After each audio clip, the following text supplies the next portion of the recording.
podemos dar a este tipo. Él es testigo ocular. Él entra al gueto de Varsovia 2 veces y ve lo que está pasando en el gueto de Varsovia.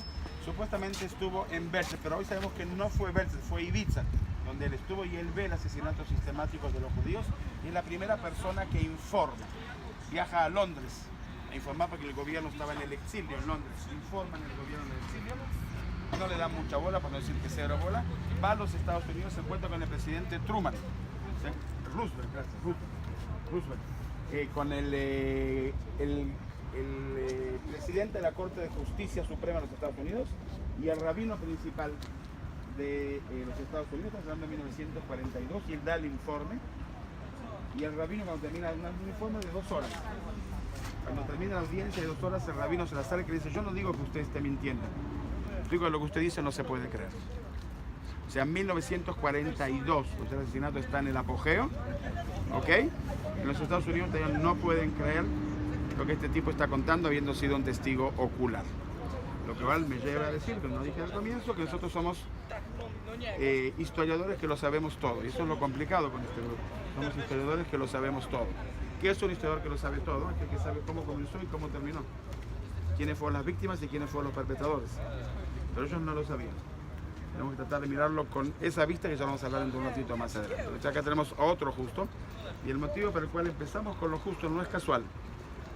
También en Yad Vashem, la visita, la entrada al museo entra con la entrada a los justos, diciendo de que en un periodo tan oscuro como fue la Shoah, hubo algunas pequeñas luces que brillaron.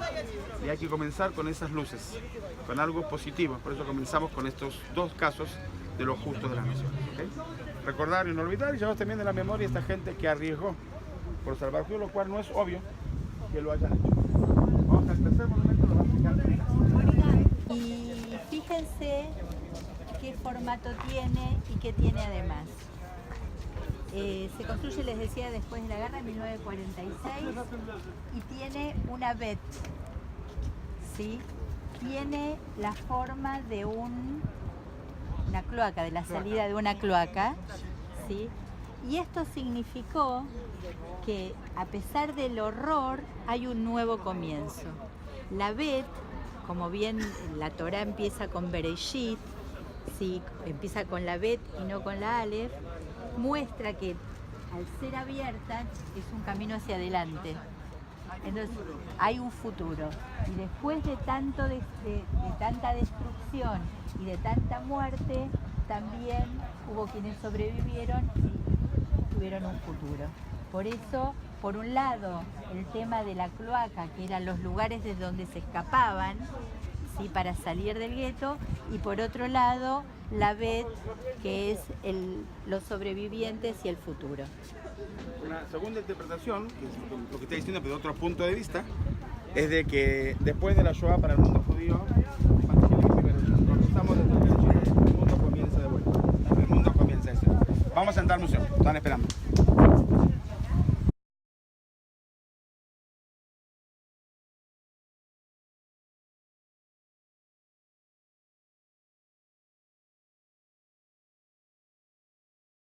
El comercio. Gracias a él restauró el castillo del Wawel y se funda en 1364 la primera escuela superior polaca, que es la Universidad Jagiellónica de Cracovia, que es la segunda universidad de Europa Oriental. La primera universidad de Praga, la segunda es la Universidad Jagiellónica de Cracovia. Es un tipo intelectual este rey, ¿ok? El lugar más importante de Polonia es la colina del Wawel en Cracovia, que no está en nuestro programa, pero en el tiempo libre que va a haber en el sábado yo le voy a aconsejar a todos ir a verlo, y el que quiera yo lo voy a acompañar. Ahí están enterrados todos los reyes.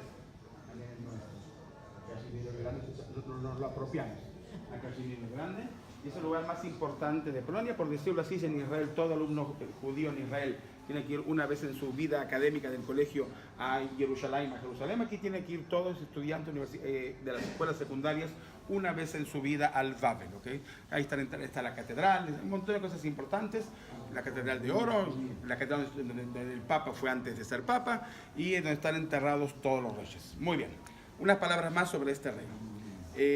La Edad de Oro, la Universidad Jagiellónica desarrolló el ejército, la economía, la arquitectura, construye iglesias, centros culturales y académicos, y en otra época se desarrolló la literatura polaca, la filosofía y las ciencias.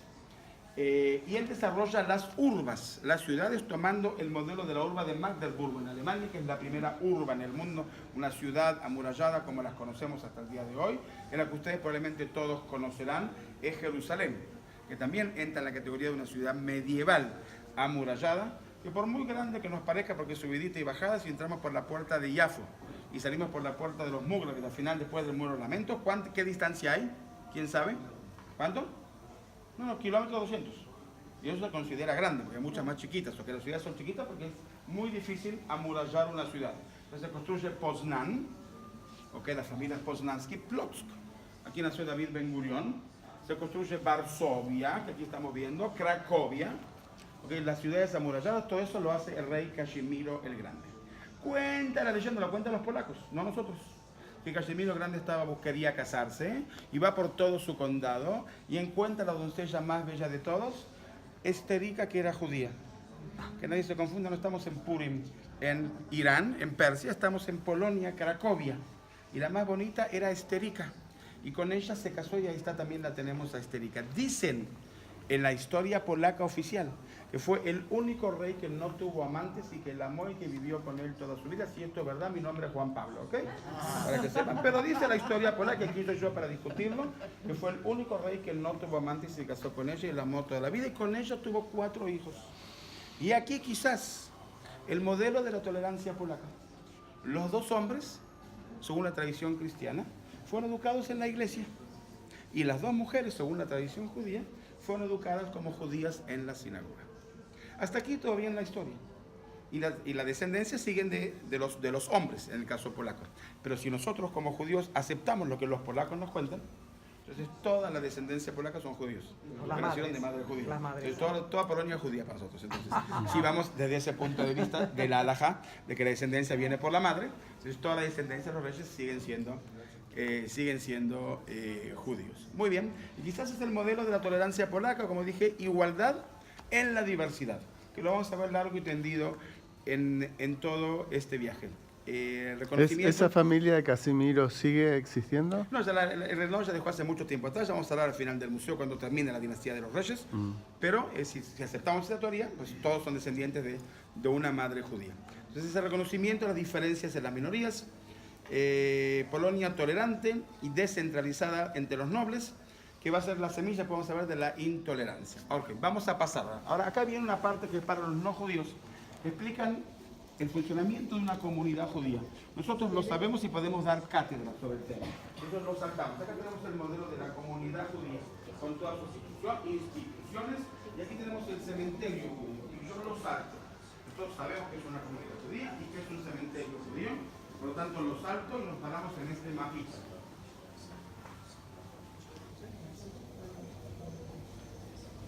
Este es el mapa del año 1507, en el cual muestra las comunidades judías en Polonia en el siglo XV, cuando todavía Polonia no tenía ni Wrocław ni Lwów, o sea, en la parte de Galicia y otras partes.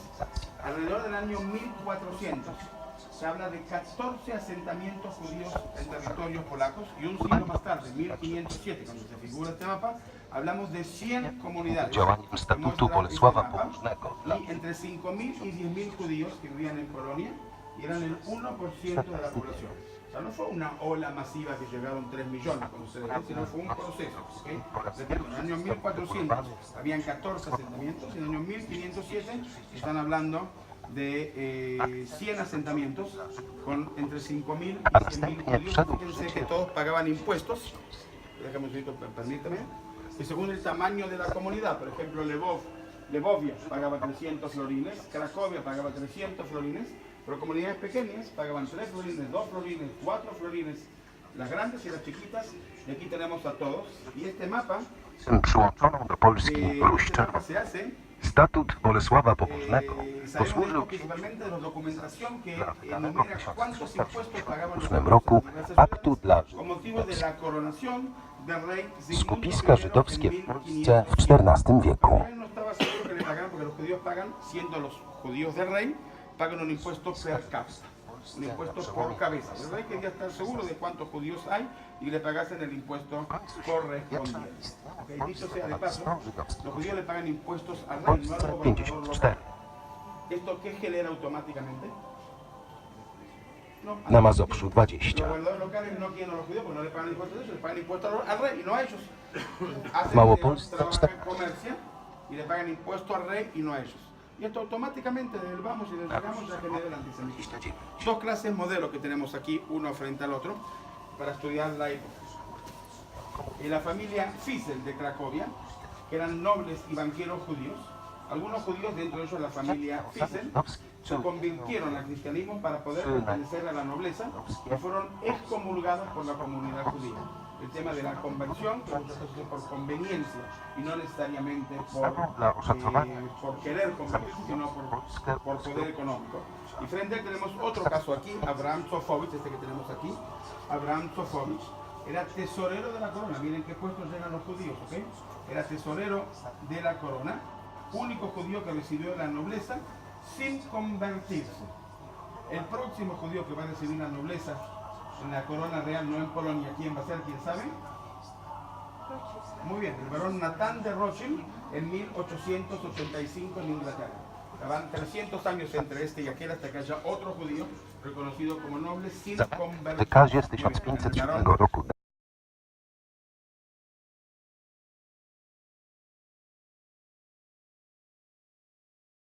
1948, cuando se reconoció el territorio de las dos coronas unidas como el paraíso de los judíos, que aquí podemos ver que vamos a estar en Cracovia, así que no vamos a perder tiempo en esto, pero se considera la época de oro de los judíos. La narrativa polaca, la unión de Lublin, el primer reino de Polonia y el ducado de Lituania, emblema juntos la unión de los dos imperios, la nobleza que choca con el poder de la corona y una monarquía electa por el parlamento que enseguida lo vamos a ver. Vamos a pasar aquí a este mapita.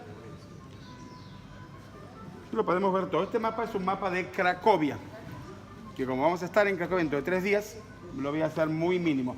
Lo que sobresale, la colina aquella que sobresale es la colina de El Wawel, que antes la mencionamos, están enterrados todos los reyes. Esa es la colina, y esa es Cracovia.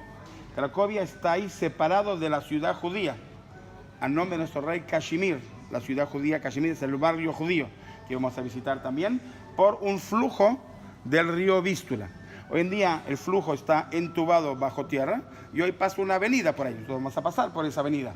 Pero en su momento estaba dividida. Cracovia está ahí, está alumbrado el Wawel, Cracovia que está ahí, y el barrio judío Kazimir, la ciudad judía que está aquí. Pues ahí estaba Cracovia. Los judíos se habían asentado, enseguida lo van a alumbrar de ese lado, atrás de la Universidad Jagellónica, que hasta el día de hoy sigue estando la Universidad Jagellónica en Cracovia, y no por un tema de antisemitismo, sino por un tema de expansión de la universidad que necesitaba extenderse. Por ahí estaban los judíos asentados, sacaron, echaron, expulsaron, pero ya no es por antisemitismo, a los judíos de la ciudad, y el rey Casimiro Grande les regala una ciudad judía. ¿Cómo se llama esa ciudad judía? Amurallada. ¿Qué más tenemos que encontrar? ¿Qué instituciones tenemos que saber para que sea una ciudad medieval judía? Sinagoga, Muralla, sinagoga, cementerio y colegio. Si hay todo eso, es una ciudad medieval judía. Cuando estemos en Cracovia, vamos a buscar. Y si aparece todo, entonces es una ciudad judía. Y aquí está nuestra ciudad judía. La que está alumbrada en estos momentos es la primera sinagoga y la avenida ancha, la Sheroka. Y eso en realidad es el barrio judío que vamos a visitar cuando estemos en Cracovia. Okay, los judíos vienen a esta parte, tienen una ciudad, había un puente que unía la ciudad con el barrio judío, y es bueno o malo para los judíos que están separados, según. Pero había muchas cosas positivas, ¿no es cierto? Iba bien para no asimilarse, para seguir sus tradiciones, que no los moleste, había muchas cosas positivas. Los judíos estaban bastante contentos, en realidad, de estar separados y tener de su propia ciudad, ¿ok? Ahora, ¿el muro era para protección o para las ciudades amuralladas eran siempre de protección. Pero era para protección de los judíos. Me preguntaste y te acabo de contestar. Los muros son siempre de protección. ¿Y los muros de acá del gueto de Varsovia no, eran es otra cosa.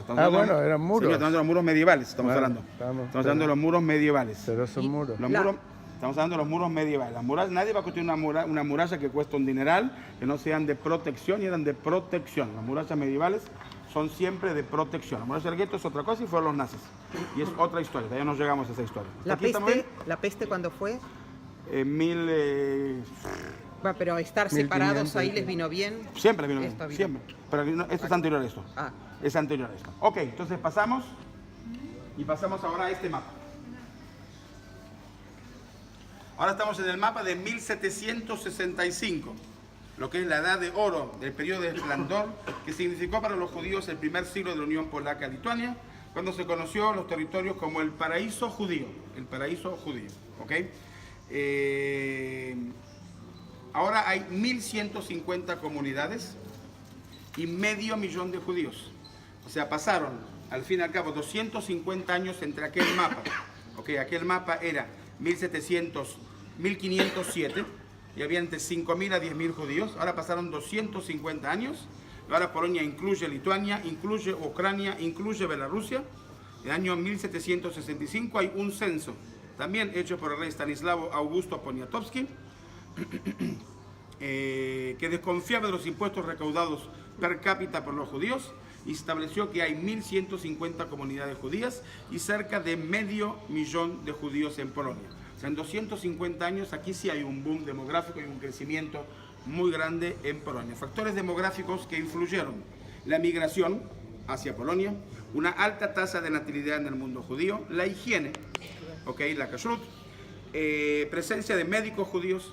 Las mujeres judías se casaban jóvenes para que no las casen con no judíos, okay, y tenían más posibilidades de fertilidad, y los judíos eran móviles. Todo eso permitió que los judíos prosperen en estas tierras, y en 250 años pasan de 5 o 10 mil judíos a ser medio millón de judíos, y viene el periodo de esplendor. El periodo de esplendor, lo vamos a mirar desde aquí, que es lo que se va a denominar el Bad Arba Azot hebreo, el periodo de las 4 comarcas, el periodo de 250 años que los judíos van a tener una autonomía cultural, política en Polonia. Los judíos van a ser autónomos durante 250 años. El Consejo de las Cuatro Tierras entre el año 1520 y el año 1764. Y aquí hay una cosa que está muy bien hecha en este museo: el Sejm polaco, el parlamento polaco, la nobleza que tiene un rey electo. Los nobles, no había democracia, los nobles eligen al rey frente al Bad Arba Azot, en el medio la ciudad de Cracovia. O sea, lo que es el mundo judío, entre el mundo no judío, el mundo polaco y la realidad judía. Entonces los judíos tienen el Consejo de las Cuatro Tierras, es el nombre de la entidad administrativa y las instituciones representativas central de los judíos polacos, lo que sería para ustedes la DAIA, ¿okay? Para que más o menos entendamos de qué estamos hablando. Por cerca de 250 años fue algo similar a un gobierno autónomo de los judíos. Las funciones del Consejo fue la recaudación de los impuestos de las comunidades judías y la entrega a las autoridades, el juicio interno entre las disputas de los correligionarios y el servir como mediador y evitar ficciones innecesarias entre las autoridades y la población judía. Más tarde, con el tiempo, el comité adoptó el papel de representación de la comunidad judía en Polonia ante los reyes polacos. Además, el comité tenía poderes judiciales dentro de la comunidad judía, regulaciones y disputas comunitarias e intercomunitarias, denominaba los funcionarios y los rabinos y establecía los órganos de ayuda y de autoayuda interna de la comunidad, y venían de toda Polonia y se reunían en diversas ciudades. Por ejemplo, fue en Pinchov. Aquí tenemos el Bad Arba Azot, se reúne en la ciudad de Pinchov en 1657. Miren cómo se ve la ciudad, una ciudad amurallada a lo largo del río. No existe ciudad que no sea a lo largo del río, ya lo expliqué, esto es la fuente de la vida. El Palacio de los Reyes, el palacio está en Cracovia, el Wawel. Tienen palacio de verano, palacio de primavera, palacio de invierno, palacio de la esposa, palacio del amante, palacio de la hija, palacios, tienen en todos lugares hay palacios. El Palacio de los Reyes, iglesia, sinagoga. La sinagoga es siempre más baja por ley que la iglesia. Nosotros debemos hacerle echa la ley, echa la trampa, misma maquija, ¿no es cierto? Se usa un poquito más para abajo, entonces, y al final siempre tenían la misma altura, pero desde afuera la sinagoga más baja que la iglesia, ¿okay? Entonces tenemos una de las muchas ciudades donde se juntan los judíos, ¿ok? Durante 250 años los judíos tuvieron una autonomía, se regían por la ley del Talmud, se autojuzgaban ellos mismos y eran una comunidad independiente, autónoma dentro de Polonia. Más tarde, cuando hablemos de los bundistas, el Bund, que tuvo sus secuelas en Latinoamérica, incluso en Argentina. Van a esta misma idea, una autonomía, ellos abogan por una autonomía judía en Polonia, hablando del siglo XX, siglo XIX, siglo XX. ¿Okay? De los rabinos que vamos a ver ahí, el más importante de todos lo vamos a ver en Cracovia. Es Moshe Israelish, el Ramá. Vamos a estar en su sinagoga, vamos a estar en su tumba, vamos a hablar del largo y tendido. Es el rabino de los rabinos ashkenazitas, ¿ok? Sobre 3 personas en la historia se puso en la lápida mi Moshe Rabbeinu. Y hasta este Moshe no hubo otro como Moisés. El primero en la historia fue Rambam, Moshe Maimón, ¿sí? El primero. El segundo fue Moshe Israelish. Y el tercero fue Moshe Mendelssohn, del iluminismo, que ya su nieto converso. Moshe Dayan no. No, otra. Y otra, lo único que falta es que pongan Moshe Dayan. Ya, poner el mujerío, ¿verdad? Porque no, Moshe Dayan menos mal que no. Por eso. Tenemos al Rambam, tenemos a Rambam, tenemos a Moshe Israelish y tenemos a Mendelssohn. Okay, sobre él vamos a hablar largo y tendido en Cracovia, lo dejamos ahí, solamente él estaba compitiendo con Yosef Karo en Jerusalén para ver quién termina primero el Shulchan Aruch. Porque lo que pasaba en esa época es que los rabinos, además de ser rabinos con todas las funciones que tiene el rabino, el Shabbat, la fiesta, Brit Milá, Bar Mitzvah, Hatuná, tatatita, hoy día ya mucho menos, todo el tiempo le hacían preguntas. ¿Y qué hago acá? ¿Y qué hago acá? Y los rabinos se cansaron, están podridos de esas preguntas. Y hay que contestar las preguntas y deciden codificar la ley judía, y eso va a ser el Shulchan Aruch, la codificación de las leyes judías, las 613 mitzvot, etcétera, etcétera, etcétera. El rabino nos va a ampliar y nos va a contar más adelante sobre estos temas un poquito más. Está escribiendo a la par Yosef Karo en Tzfat y Moshe Israelish aquí, en Cracovia. Hay una gran discusión quién terminó primero. Sea como sea, Moshe Israelish no publica. Él sabe que si él publica va a haber una ruptura entre el mundo sefaradí, que está en Tierra Santa y vive en las 4 ciudades santas en Israel, y el mundo ashkenazí que vive acá en Cracovia, y él decide no publicar. Y él espera que publique primero Yosef Karo, y Yosef Karo publica y le manda una copia. Y lo que los chicos preguntan, ¿qué? ¿Por FedEx? No, a caballo, vía Líbano, vía Siria, vía Turquía. Tomó un año hasta que llegó la copia. Le tomó un año leerla. ¿Y qué es el Shulchan Aruch textualmente? La palabra, la mesa tendida. En la mesa tendida en la cual están todas las respuestas de las preguntas del mundo judío, cómo se debe regir un judío en el día a día y en las fiestas. Y él escribe un libro que se lo va a llamar el mapá, el mantel. O sea, el mantel sobre la mesa servida. Dice, siempre la mesa la tenemos servida todos los días en la casa, pero cuando vienen visitas, ponemos un mantel. Entonces solamente 2 ejemplos. Primer ejemplo, dice Yosef Karo en la fiesta de Shavuot, la semana que viene, en la fiesta de Sukkot, yo decía no Shavuot, pero me refiero a Sukkot. En la fiesta de Sukkot, perdón, la mitzvah es hacer la azúcar, pero hay que dormir en la azúcar las 7 noches, pernoctar, esa es la mitzvah. Hay que pernoctar en la azúcar a las 7, para acá hace menos 30 grados bajo cero. Entonces, ¿qué dice Moshe Israelish? Moshe Israelish dice que lo que dice Yosef Karo es la ley. O sea, hay que hacer la azúcar y hay que dormir en la azúcar las 7 noches, y le pone punto final. Se acabó la discusión. Hay que dormir las 7 noches en la azúcar. Pasada la hoja, estas chiquitas, a menos que la temperatura baje de 0 grados. Pero la ley es la ley. La ley es la ley. Hay que dormir las 7 noches en la azúcar. Si la temperatura baja de 0 grados, en ese caso puede dormir en la casa. Segundo ejemplo. ¿Cuál fue el famoso milagro de Hanukkah? A ver, ¿cuál fue el milagro de Hanukkah? Del aceite. El aceite. ¿Por qué tenemos velas si es aceite? Si un día van a Mea Shearim, por ejemplo, en Jerusalén, van a ver que prenden lámparas de aceite, no de velas. Y dice Yosef Karo que hay que prender las velas de aceite. Aceite ahí en Jerusalén, ahí en Israel. Aceite ahí en España. Aceite, no hay en Polonia. ¿Qué dice el Ramá? Obvio que hay que prender velas de aceite. Salvo que no se consiguiese. En ese caso se puede prender velas de grasa. Y a partir de ahora prendemos todas las velas de aceite. Y ese es el Ramá, con esas inteligencias. Y él quiso no hacer una ruptura entre el mundo judío sefaradí y el mundo judío ashkenazí. Y ese es el Ramá que vamos a hablar del largo y tendido cuando estemos en Cracovia. Continuamos.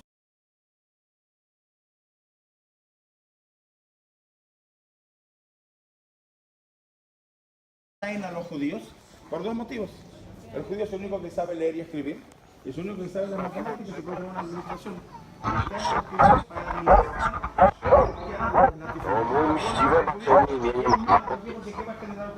Kamienie z gór do Son los judíos los que recaudan los impuestos, son los judíos que hay que pagar, son los judíos que están más acomodados, son los judíos que menos trabajan la tierra. ma dać sobie.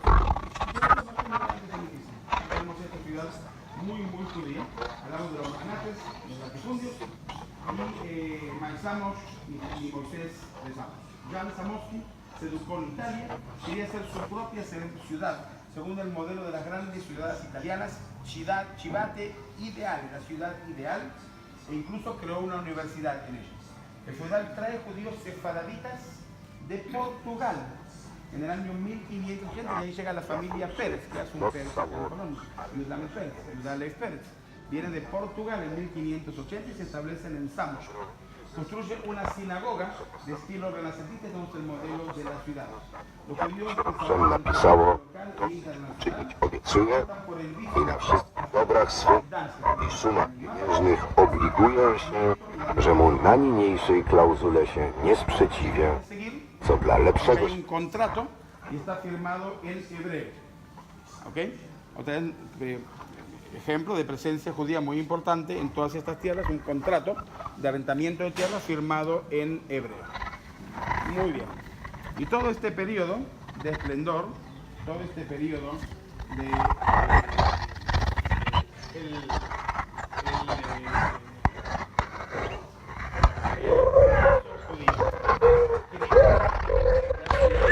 en ese periodo cuando los comerciantes van a expulsar a los judíos, oh sorpresa de Varsovia, oh sorpresa de Cracovia, oh sorpresa de Lublin, los judíos van a vivir afuera, en la avenida Jerusalén, cerquita pero afuera.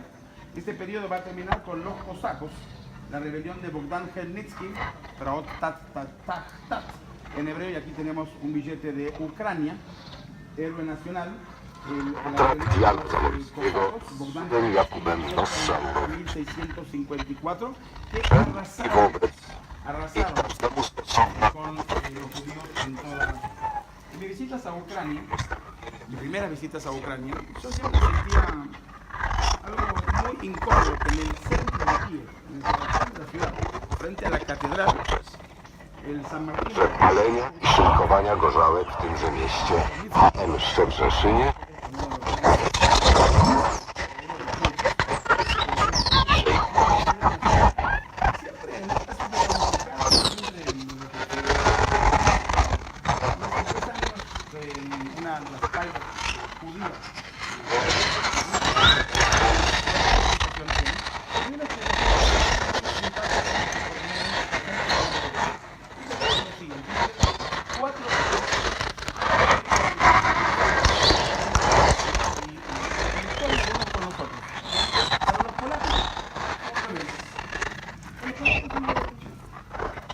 para los rusos fue un tarado, pidió a los rusos y tuvo que dejar como consecuencia un poco de regalo a los rusos. Fue alguien que les regaló las tierras, consiguió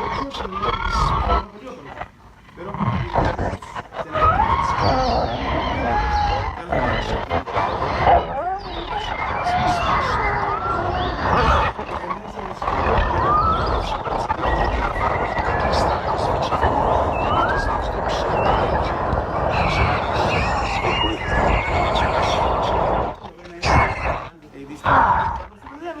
se ven ellos que trajo ellos la independencia. Entonces, la rebelión de Bogdan Khmelnytsky, idących się poczynili od dnia 23 miesiąca lipca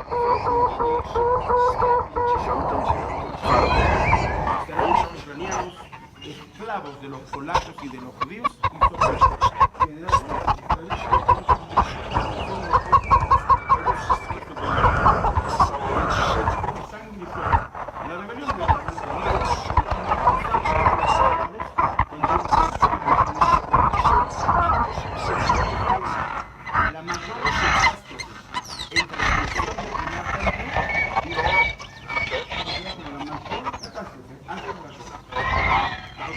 40.000 judíos de Ucrania fueron asesinados por los cosacos y los tacos.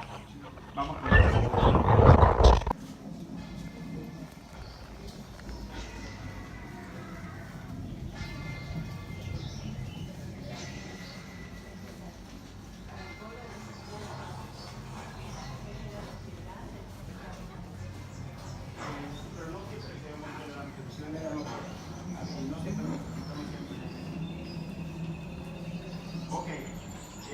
tenemos aquí lo vamos a saltar, pero quiero explicar lo que tenemos en esta sala. Es siglo XVI, XVII, XVIII, el Shtetl, la aldea judía. ¿Por qué lo vamos a obviar? Porque pasado mañana vamos a estar en el Shtetl. Les voy a mostrar una película que ustedes nunca jamás la conocen, no la escucharon, jamás estudiaron sobre una película así. Los 10 primeros minutos, Anateska, Shalom Aleichem. Anateska no existe, sí, porque no es un gran genérico. Y cuando traducemos nosotros pasado mañana el Tikuchín, llamado por los judíos, Anateska, uno a uno, Anateska. Está todo. En Anateska solo falta un detalle que no es tan importante, no hay que ser detallista, los judíos. Por eso está todo. La sinagoga, el Beit Rab, también está todo. La vida fue todo. Falta solamente que es un detalle, no seamos tan un detalle tan pequeño como los judíos. El Shtetl lo dejamos para pasado mañana, Tikuchín. Pero un detalle que sí quiero mencionar es la cantina judía, porque quien mantenía la cantina eran los judíos, porque dentro de otras cosas, solo a los judíos se les da el privilegio, los magnates de los latifundios, el privilegio de la destilación del vodka y de la cerveza. ¿Y por qué le dan a los judíos? ¿Por qué le dan a los judíos el privilegio de la destilación del vodka y de los judíos que sabían administrar? Los únicos que tenían fama de no borrachos. El judío supuestamente no toma, o toma mucho menos, digamos, que los demás. Entonces, por ese motivo se le da a los judíos. Ok, muy bien. Y cuando vamos al poema épico de Polonia, que se estudia como lección obligatoria de literatura en los colegios secundarios, el poema épico de Polonia del poeta nacional que no es judío, Adam Mickiewicz, que en toda ciudad que se respete a sí mismo va a haber un monumento de él, el poeta nacional polaco. El poema épico Pan Tadeusz, traducido El Señor Tadeusz, escrito en 1834. Pan Tadeusz es reconocido como la epopeya nacional polaca. Y cito, en una de las citas del Pan Tadeusz, Yankel es el judío icónico. ¿Y qué dicen sobre él? Y no hubo más patriota que Yankel. En el poema icónico de Polonia menciona a los judíos como patriotas y nacionalistas orgullosos de Polonia. Y aquí lo que tenemos es el tema que quería mencionar de la educación judía. ¿Por qué esa, ¿cómo se llama? De la madre judía, de que tenés que aprender, tenés que... Entonces se encuentra la obsesión de la educación. Se encuentran dos bobes en el parque en Buenos Aires.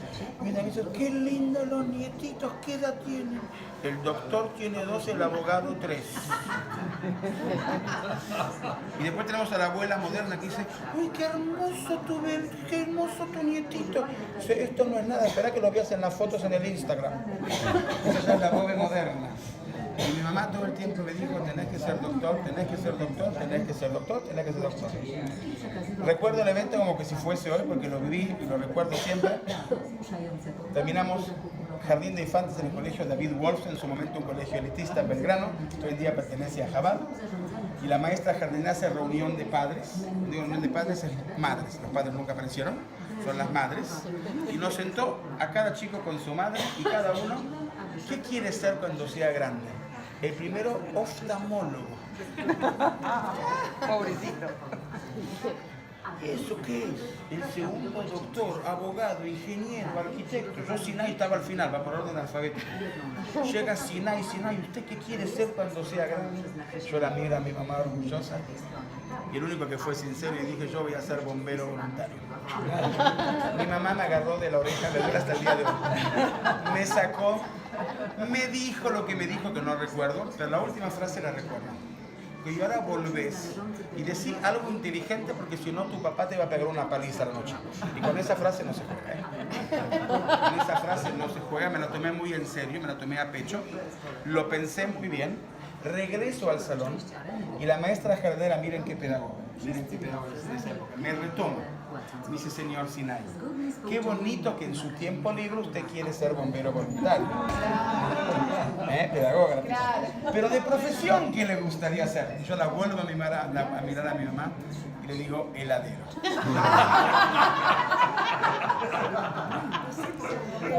Nunca me perdonó mi mamá.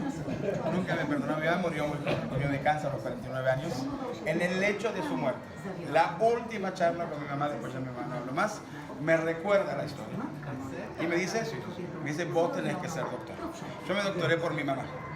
Yo no me iba a doctorar, para mí el máster era más que suficiente, pero me doctoré por mi mamá. Me doctoré en educación.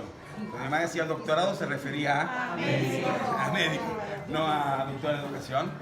Recibí mi título, llego a Israel, me está esperando la familia, fuimos a la tumba, pusimos una copia, mamá, descansa en paz, tu hijo doctor, listo, se acabó el asunto, cerré y hice las paces con mi mamá.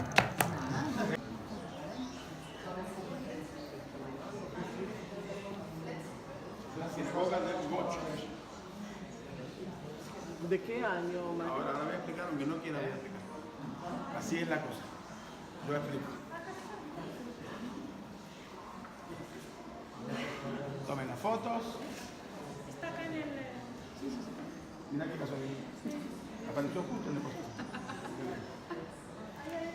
Siempre mi abuelo decía, ¿cómo justo se va a hacer la estación de bus donde está el museo?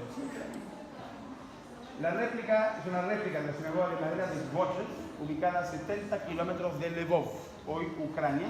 La sinagoga ya no existe. Afuera, como dije, sencilla, de madera, un poco más grande que una casa y más chica siempre que la iglesia, pero adentro, fantástica en su decoración. Fue construida en 1648 y las pinturas fueron hechas en el 1729 y 1730 con pigmentos y con iconografía. Los pintores dejaron su sello aquí en estos dos medallones con sus nombres, que el hebreo, como vienen acá, los puede leer. Los pintores firmaron sus nombres: Yitzhak Berg, Yitzhak Ben Yehuda Leif Acohen e Israel Nijinsky. Fue remodelada en 1914 y se quemó durante la Primera Guerra Mundial. Ha sido reconstruida en el museo en base a dibujos y fotografías del siglo XIX. Está cubierta con pinturas de colores que representan los signos del zodíaco judío. Lo ven acá abajo, los signos del zodíaco judío, los 12 símbolos. En casi todas las sinagogas van a ver los símbolos del zodíaco en Polonia, judío. Escenas de la Torá, así como motivos florales y animales, y uso de motivo cabalístico. Por ejemplo, aquí tenemos, sin lugar a duda, uso de la Kabbalah, cuerpo de león y cabeza de águila. Esto, sin lugar a duda, es cabalístico. Ahora una explicación. Yo de Kabbalah sé cero. Recuerda que hay una pregunta que no sé, digo, es cabalístico. Esto es cabalístico, yo no sé si la religión tiene Kabbalah. Como los los médicos decimos, es un virus. Exacto. Yo cuando no sé digo que es cabalístico, pero sin lugar a dudas esto es cabalístico. ¿Okay? Cuerpo de león y águila y cabeza de águila, sin lugar a duda es cabalístico, con la Torá coronada. ¿Y decirnos algo de la Kabbalah, Salvador? Sí, es el... Esto ven ahí tiene que ver con el relato de Ezequiel 1, el primer capítulo de Ezequiel, que habla justamente de un personaje que vuela muy especial, que es esa la descripción, el dibujo de ahí, y es la base de la mística judía antigua, un poquito anterior a la Kabbalah. Ok, gracias. Muy bien. Y quiero que noten un detalle que para mí es muy importante, que es este detalle, el águila polaca, el águila Bicéfala. Coronado, el águila polaca, según la frase que vamos a hablar mucho en todo nuestro viaje a Polonia, Dinna de Malhuta Dinna, que es en arameo, que significa la ley del país es la ley. Es algo similar cuando yo visito las sinagogas, también la de ustedes. En Argentina está la bandera de Israel y la bandera argentina, están las dos banderas. Hay representación a esto y representación al otro. Ante todo somos argentinos, sin discutir si somos más judíos o más argentinos, no es la discusión, entonces somos argentinos, son argentinos y respetamos la ley del país en donde vivimos. Eso es Dinna de Malhuta Dinna. Y así como en el LSI, en la sinagoga, está la bandera argentina, está presente aquí el águila polaca coronada en la sinagoga, Dinna de Malhuta Dinna, y en todas las sinagogas ustedes lo van a ver, el respeto de los judíos al país local. ¿Está claro? Dinna de Malhuta Dinna. La ley del país es la ley. Dinna es la ley. Malhuta, la melajá, el reino, la ley del reino es nuestra ley. ¿Okay? Notarán los ashkenazim que también en el mundo ashkenazí, la bimá estaba en el medio como en los mundos sefaradí. Teóricamente, donde está esto, que ahora es teórico, estaba el Arona Kodesh, siempre mirando a Jerusalén. Ahora acabamos de venir de Estonia, entonces el Arona Kodesh mirando hacia el sur, porque en Estonia Jerusalén está hacia el sur. Entonces siempre mirando hacia Jerusalén y no necesariamente al este, mirando hacia Jerusalén, acá sí al este, ¿ok? En Polonia sí al este, creo que es magnífica, ¿ok? Así se veía, bellísima. Si sacaban las fotos, continuamos. ¿Dónde estaba la sinagoga queda algo? Ahí No, en- se quemó. en Eran de sí. madera. Eran de madera, se quemaron, no queda nada. Ok. En algunos lugares quedan placas, como que acá había, no sé si en Rzeszów hay o no, no sé, tendría que mirar. Pero normalmente si sean de madera no quedó nada. Y la reconstrucción esta se hizo a base de...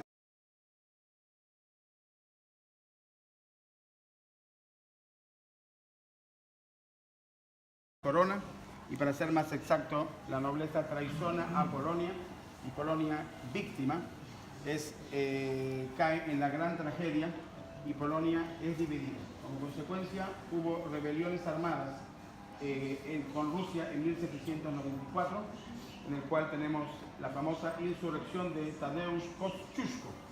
Y Tadeusz Kościuszko, vamos a volver a ver estando en Cracovia, en el Babel, tiene el primer comandante judío, Józef Berelewicz, el primer Yiddish comandante, que tiene un regimiento de 500 judíos voluntarios que luchan por Polonia con Kościuszko en 1795.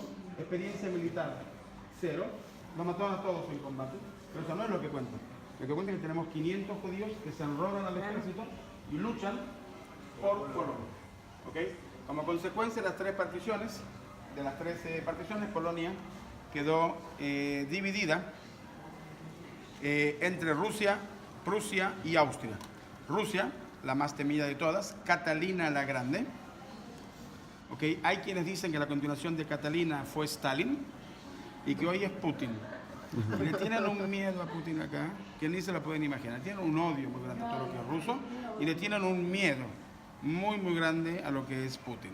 Entonces tenemos a Catalina la Grande, tenemos a Federico II el Grande de Prusia y de Austria a Francisco I.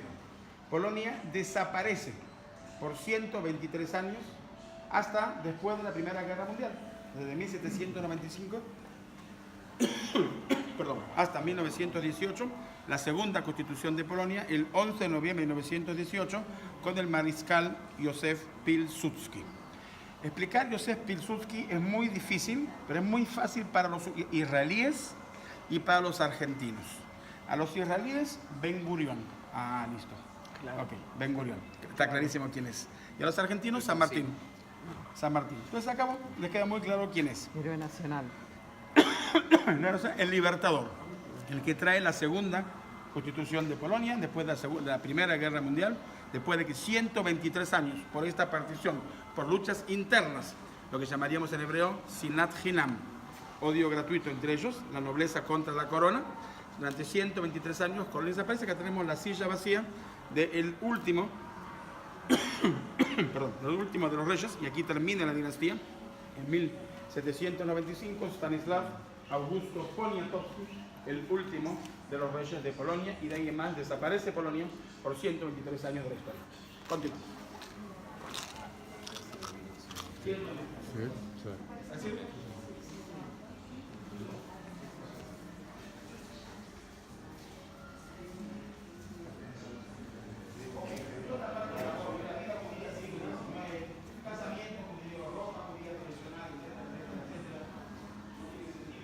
Todos comían kashrut, todos iban a tener una vida ortodoxa para todos. Cuando había un problema en una comunidad y queríamos castigar a un miembro de la comunidad, ¿cuál era el peor de los castigos? Es como El gel. ¿Qué se queda el gel? No le vendías carne kasher. Al no venderle carne kasher, el tipo no tenía cómo vivir y tenía que irse y dejar la comunidad y buscarse otra comunidad donde. Ese era el gel. ¿Okay?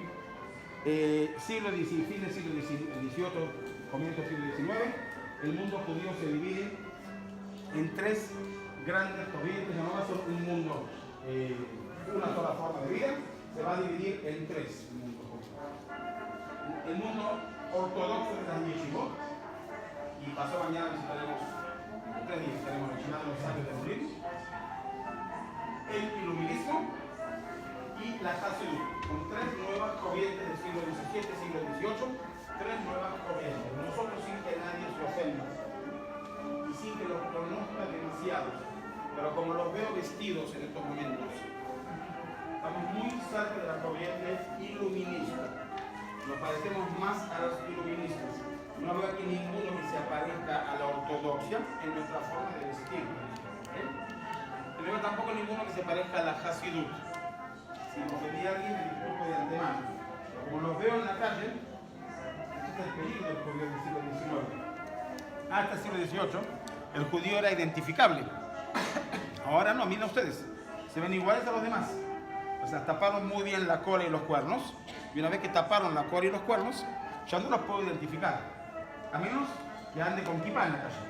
A menos que tenga un Maguen David acá. No lo puedo saber que usted es judía hoy si lo veo en la calle.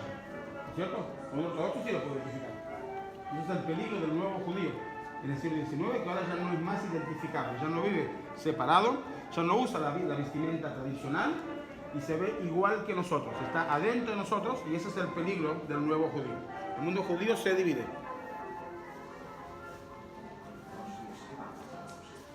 A mi juicio, el orden aquí está incorrecto porque anterior era la ortodoxia, el mundo de la yeshivot. Pero aquí tenemos el primer salón, el iluminismo, Moshe Mendelssohn, aquel que también sobre él se puso mi Moshe Rabbeinu, al Moshe lo allá como Moshe. El mundo se traduce ya el Talmud al alemán. Es un judío culto que aprende el idioma local, que es judío en su casa, porque por afuera se ve como todos los demás, traduce los libros al idioma local, reza también los rezos en el idioma local. Es el mundo del iluminismo, la Ascalá, la ilustración, que choca una gran corriente con el mundo de las yeshivot, cuando Voloshin, que es la madre de las yeshivot en Ucrania, en Voloshin se respira la santidad llega a Shina Magia de Voloshin, la Shina llega a Voloshin, el mundo de la yeshivot, cuando el mayor de todos, aquí tenemos en la foto, el Gaón de Vilna, lleva la corriente de los Mitnagdim, los opositores a quién? A la Hasidut, que la vamos a ver en Lublin, a la Hasidut, de la que hoy todos conocemos, especialmente en Argentina, son los Lubavitch, que es una de las cortes hasídicas. Y ahora lucha estas tres, ya no es una corriente monolítica ortodoxa, ahora tenemos la yeshivot, la ortodoxia pero la Hasidut, los Hasidim, y tenemos el iluminismo. O sea, hay tres corrientes en el mundo judío que luchan entre ellos a tal nivel que el Gaón de Vilna excomulgó a los Hasidim, una nueva forma de la ortodoxia que la vamos a ver cuando estemos pasado mañana en Lublin. Así que todo pasó mañana, no todo pasó mañana, es el mejor del orden de los días. En uno de los días que vienen.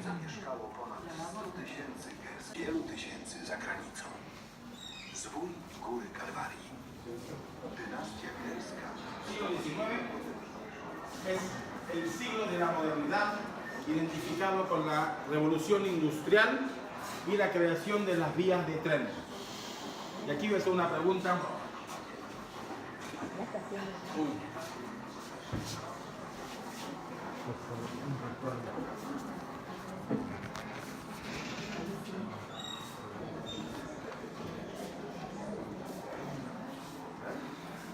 Gracias por el caramelo, pero mala educación acá con un caramelo en la boca. La revolución industrial influye en el mundo judío y las vías de tren. Estamos con una discusión. ¿Cuál es la discusión? Porque aquí ponen a los tres grandes judíos que crean las líneas de tren: Jan Bloch, Leopold Königsberg y Hermann Epstein, pero hubo un cuarto. ¿Es el cuarto?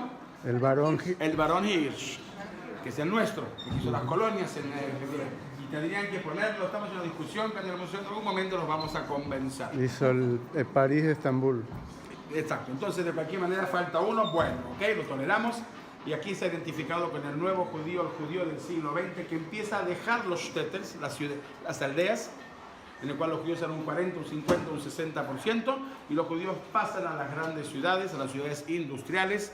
Varsovia, Cracovia, Lodz va a ser la ciudad industrial del textil, que lo tenemos en el programa, ¿cierto? Que vamos a estar en Lodz, más que confundido, no es pasado. Esto no es pasado, esto es después, al final. Que vamos a estar en Lodz el anteúltimo día, 2 días antes de terminar. La ciudad industrial de Lodz, ya vamos a hablar sobre eso, vamos a pasar.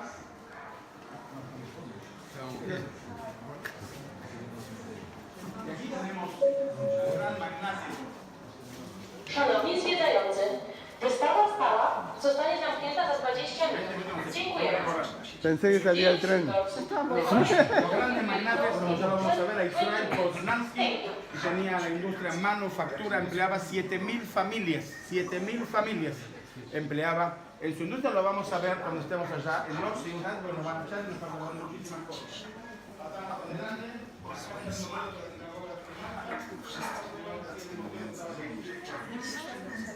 ¿Ok? Y acá tenemos a tres personalidades ya del siglo XIX con tres identidades distintas. Heinrich Gretz, historiador alemán que habla de Ben Dat Moshe. O sea, soy Ben Dat Moshe, pero en mi casa, para afuera soy como todos. Tenemos el poeta idishista Ansky y tenemos a Mauricio Gottlieb, el artista, pintor, liberal y patriótico polaco. Tres otras corrientes que discuten entre ellos sobre la nueva identidad judía. Tenemos que ir corriendo, nos falta muchísimo. La nueva identidad judía de los polacos en el siglo XIX. Llegamos a la Primera Guerra Mundial, vamos a ir pasando. Llegamos a la Primera Guerra Mundial.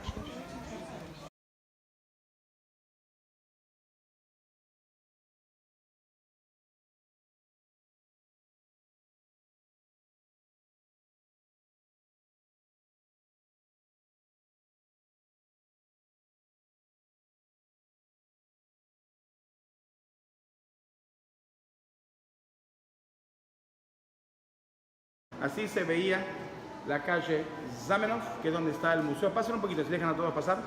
Hay lugar para todos. Así se veía la calle Zamenhof en la época entre guerras. Una calle muy judía, con negocios, judías con sinagogas, judías con negocios, con cultura, con arte, con cosas muy importantes. Saquen en la foto y vamos a empezar por este lado. Vamos a hacer un recorrido muy cortito, igual para ustedes.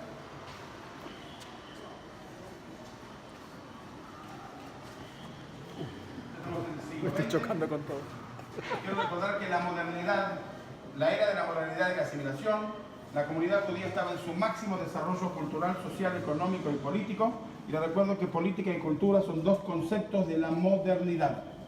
Ok, vamos a ver aquí la vida política, el nuevo sol naciente, el nuevo iluminismo judío, el sionismo, que va a tomar ímpetu en toda Polonia. Aquí tenemos eventos en rojo relacionados con los judíos y en negro relacionados con Polonia.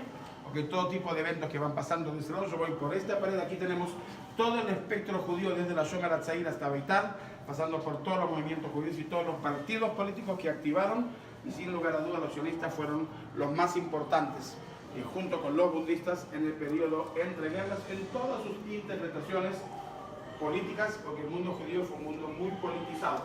Todos los movimientos juveniles fueron, los movimientos juveniles alemanes fueron escáuticos, los movimientos judíos fueron politizados. Cada uno con su ideología, pero dentro del nuevo sol naciente que era el sionismo. También adentro hay todo. Siempre perteneció a un partido político. Quedó la ortodoxia, siempre quedó afuera, con el mundo de la yeshivot, Agudat Israel, ortodoxos y no sionistas. Miren hasta el día de hoy, para juntar plata para la yeshivot. Aquí tenemos a los próximos, que son los más importantes, los budistas. Que si tengo que hacerlo muy cortito, son socialistas, obreros, idishistas, antisionistas y abogan por una autonomía judía en Polonia. Ven atrás los carteles, la cantidad de lo que era la vida judía, la vida cultural judía, el teatro, el cine. 400 periódicos se publican en Polonia, en hebreo, en yiddish, en alemán y en polaco. En Israel tenemos 7 periódicos.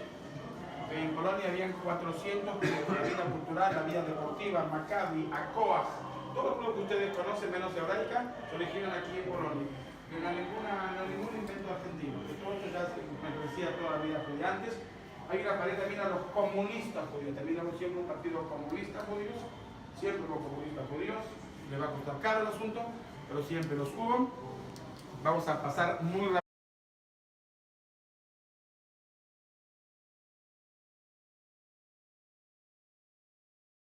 Judío.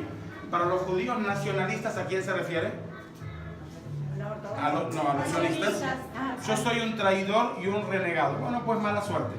Okay, este es el café donde se reunían todos los intelectuales judíos, el café Chernitska en la calle Mazowiecka en Varsovia, donde se reunían todos los artistas, lo que se llama en Israel el café Casit, lo que sería en Argentina la bohemia, si no sé cómo llamarlo en Buenos Aires. Se reunían todos los que ven que hay también un general del ejército, donde se reunía toda la bohemia judía. 400 periódicos, miren los nombres, en alemán, en hebreo, en yiddish, en polaco. Se desarrolla el cine, el kino, pasamos pasando, el cine y el teatro judío, grandes grupos de teatro en todo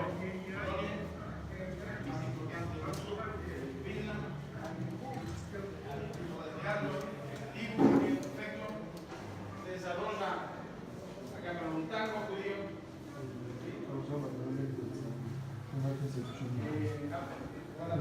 Tango judío Milonga de Jessica Petersburgsky. Y aquí, fíjense todos los intelectuales, en el cual está también el Rambam, está también Shakespeare, y Shalom Aleichem lo mantiene Yud Lamed Peretz, y le dice, ¿esto es cultura judía? Y Yud Lamed Peretz responde, no, esto es cultura yiddish. Y llegamos ahora a la cultura yiddish, que es tremendamente rápido. Llegamos a la cultura yiddish, cuya capital es Vilna. ¿Okay?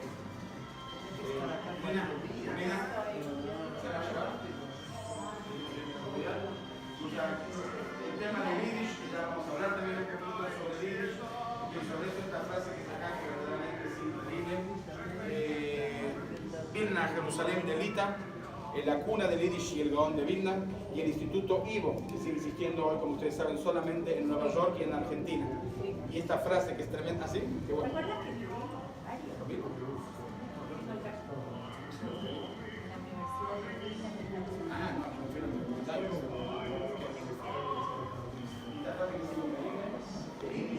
Debe ser reconocido como un territorio de una república anárquica cuya capital es Vilna.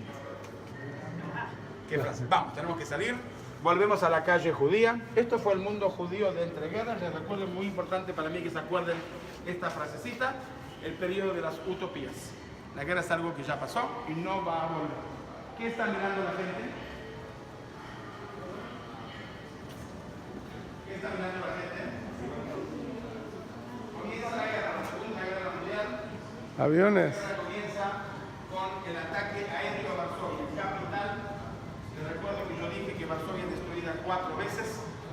La primera, cuando empieza la guerra, el ejército alemán bombardea la ciudad. Acérquense, no lo van a ver. Tienen que meter a la gente. Ahí están bombardeando la ciudad. La ciudad es destruida por el ejército alemán. Acérquense, gente, si no la van a ver. ¿Cuándo comienza la guerra? ¿Ok?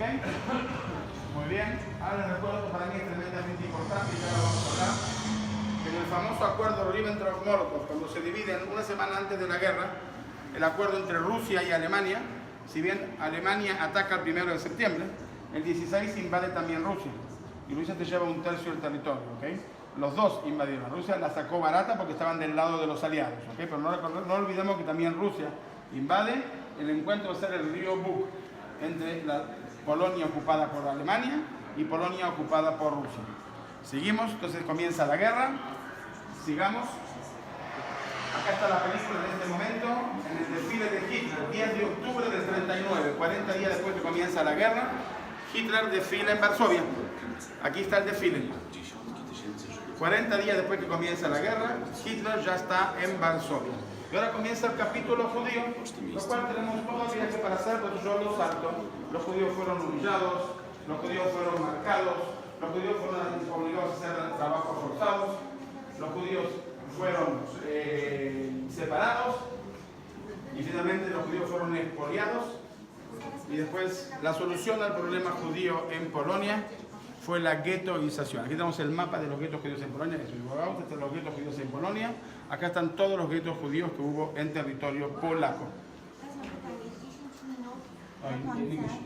Okay, there are 10 minutes to closing, and there is no exit from these 2 galleries, so you have to really go very fast because we are all closed exactly at 8. Yes.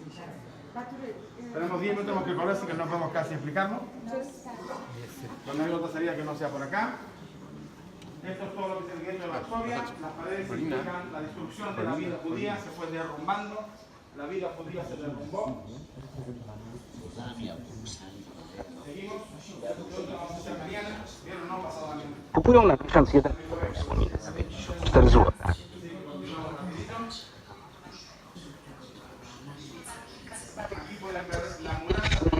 Prospera y aleluya. Ahí se veía la muralla del gueto, el mapa, que lo vamos a ver todo esto mañana, así que no hay problema.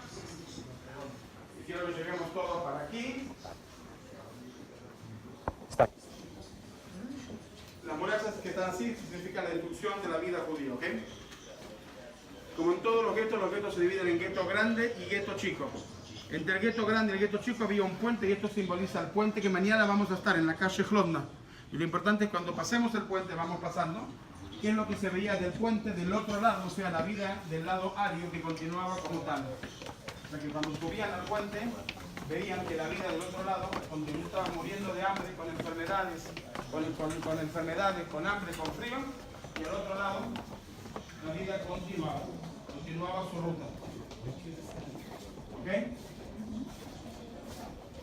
Muy bien, aquí tenemos al presidente del Judenrat, Adam Cherniakov. Mañana vamos a hablar de él, largo y tendido, en su oficina. Y aquí comienzan las demostraciones. Necesito a Melina que se me acerque. Melina, que te acerques. 5 minutos nos echan. Melina, hazte pasar. Para mí, de las cosas brillantes para los profesionales es esto.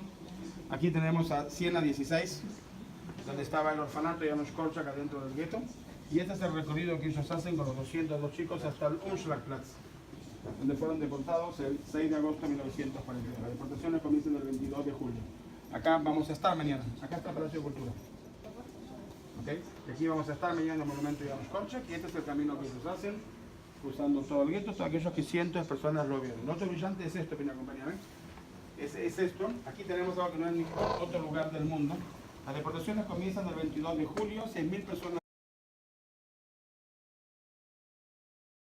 Julio, 6.250, el 23, 7.000, el 24. Estos son los primeros 3 meses de deportaciones, día por día, cantidad de personas en los trenes, calle por calle. Esto es una cosa pura. Las calles, día por día, y la cantidad de personas que fueron deportadas.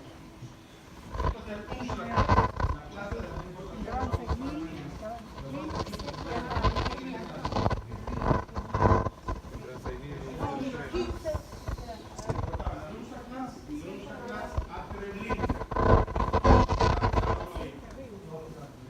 De Varsovia sí, es por zonas, de Varsovia sí.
Okay, you have to go faster. We are closing in 3 minutes. Okay, we are closing in 3 minutes.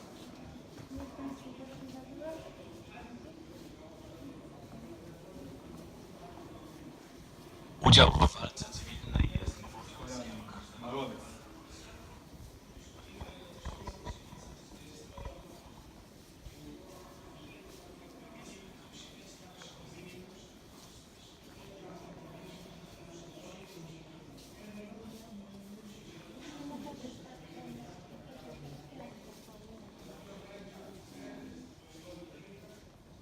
Excuse me, we are closing. Excuse me, we are closing.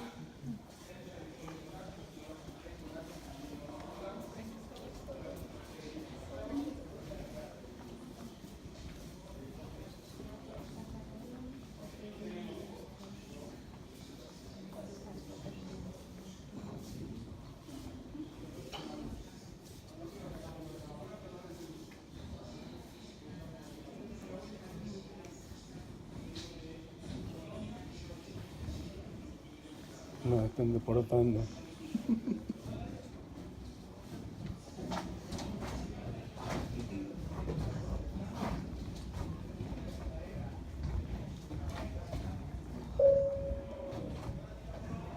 Szanowni zwiedzający, wystawa stała jest właśnie zamykana. Dziękujemy za wizytę. Prosimy o kierowanie się do wyjścia. Dziękujemy. Dear visitors, the core exhibition is being closed at this very moment. Please direct yourselves toward the exit. Thank you for your visit.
Acá estoy.